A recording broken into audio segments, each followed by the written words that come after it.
ඔහෙල ඉවර වෙනකම් බලන්න. නැත්තම් මෙලෝදියක් තේරුම් ගන්න බැරි වෙයිස්. අර පොඩි එකාගේ බෝට්ටුව පෙරළුණා. යේ කවුරුත් දැක්කේ නෑ නේද? මම මේ නිකන් පොඩි කාලේ මතක් කරේ. ලස්සන හાર્ට් එකක්. මෙතන මගේ නම ලියනවා. ෂා. අයන් කරාම වතුර වාෂ්ප වෙලා වේලෙනවනේ හප්ප ගේ ඇතුලේ කොච්චියක් යනවද කොහෙද? මූණත් තැඹුණා. හැබැයි රෙද්ද තාම තෙතයිනේ. කොකටත් මම හොඳට ටේප් කළා. ඔළුව හෙලෙව්වට වැටෙන්නේ නැහැ. හැබැයි ගලවන්න ගියාම කොණ්ඩෙත් ගැලවෙයිද මන්දා. ඔතා VR box එකක් ඉල්ලුවා. ඒක ගණන්නේ. මම ෆෝන් එක මූණෙම අලව ගත්තා. දැන් එදින් ෆිල්ම් එක පේන්නේ මගේ S2 අස්සෙමයි. මාර ගැම්මක්. ඒක හරි කරදරයි. පැටලෙනවා. මම දැක්ක අලුත්ව වයර්ලස් ලුනේ. ඉතින් මම වයර් එක කපලා දැම්මා. දැන් පක්ට. කිසි කරදරයක් නැහැ. ඕ මේකේ පිටු පෙරලන්න හරි අමාරුයිනේ.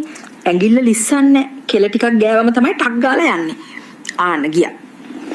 ෆෝන් එකේ මැසේජ් එනවා ස්පේස් නෑලු. ගෙදර ඉඩ මදි ඇති. මම මේ වෙල්ලේ ආයකට ආවේ. දැන් බලන්නකො ඔන්න තරම් ස්පේස් තියෙනවා. ඇති වෙන ඩවුන්ලෝඩ් කරගන්න. වැඩ කර ඉද්දි සිස්ටම් එක ක්‍රෑෂ් වුණානේ. හොඳටම තුවාලයි. මම බෙහෙත් දාලා බෑන්ඩේජ් කළා. දැන් ICU එකේ වගේ තියන්න ඕන. අයියෝ පං කෑල්ල බිම වැටුණා. ඔපරාදනේ. මම මේ සබන් ටිකක් දාලා හේදුවා. ජෑම් ටිකක් ගාගත්තම සබන් රහ යනවා. ඔප්පෝ මේ අයිස්ක්‍රීම් සීතල වැඩි. දත් හිරි වැටෙනවා. මම මේ මයික්‍රෝවේව් දාලා පොඩ්ඩක් රත් කරගත්තා. දැන් බොන්න පුළුවන් ෂොක් එකට. විනාඩි 20ක් තියන්න කියලා මම තිබ්බේ විනාඩි 25යිනේ. මේක ගල් අඟුරු කෑල්ලක් වගේ වෙලා. දැන් කොහොමද මේක මහත්තයට කන්න දෙන්නේ? අයිසින් ටිකක් උඩින් දාලා වහලා දානවා. මට නම් ෂුවර් මේ පාර කොරෝනා තමයි. උගුරත් රිදෙනවා. මට නැගිට ගන්නවත් පණ නෑ ළමයෝ. කෙලින් යන්න නෑ නෑ. වමට දාන්න. පොඩ්ඩක් ඉන්න. මැප් එකේ පෙන්නන්නේ දකුණටනේ. අයියෝ. ඔයාට පාරක් හරියට බලා ගන්න බෑනේ. නංගි කොහෙද මේ යන්නේ? අයියෝ. එයා නෙවෙයිනේ. ෂික් චාට වුණා.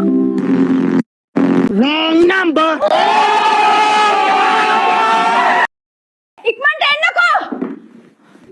අන්න අරු මට පනින්න හදනවා. ඌ මාව කයිද දන්නේ නෑ. දැන් නම් හොඳටම සුදු පාටයි නේද? තව පොඩ්ඩක් ගාගත්තා නම් හරි වගේ. එපා එතන වාඩි වෙන්න එපා. එතනට එක්කෙනෙක් එනවා.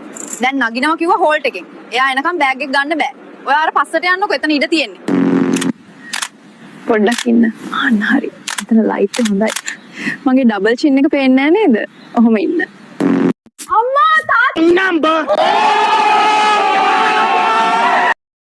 මෝ මේකේ ලොකු මේක ගිලින්නේ කොහොමද දෙයියනේ? කෑලි කඩලා බොන්න වෙයිද දන්න? කඩේ අයියා කිව්වා මවුස් එකට මවුස් පැඩ් එකක් නැතුව වැඩ කරන්න අමාරුයි කිව්වා. පවුනේ සතා.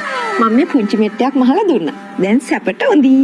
අයියෝ මේකට වෛරස් එනවලු. Windows Defender කෙනෙක් දාන්න කිව්වා. ඉතින් මම මේ පොල්ලක් කරා මුර කරනවා. එක වෛරස් එකකට එන්නේ නැහැ මම ළඟට. ඔළුව බලනවා. ටීචර් කිව්වා අද පන්තිය තියෙන්නේ ඔන්ලයින් කිව්වා. ඉතින් මම ලැප් එක රෙදි වැල උඩින් තිබ්බා. ළමයෝ එන්න වැල උඩ පන්තිය පටන් අරන්.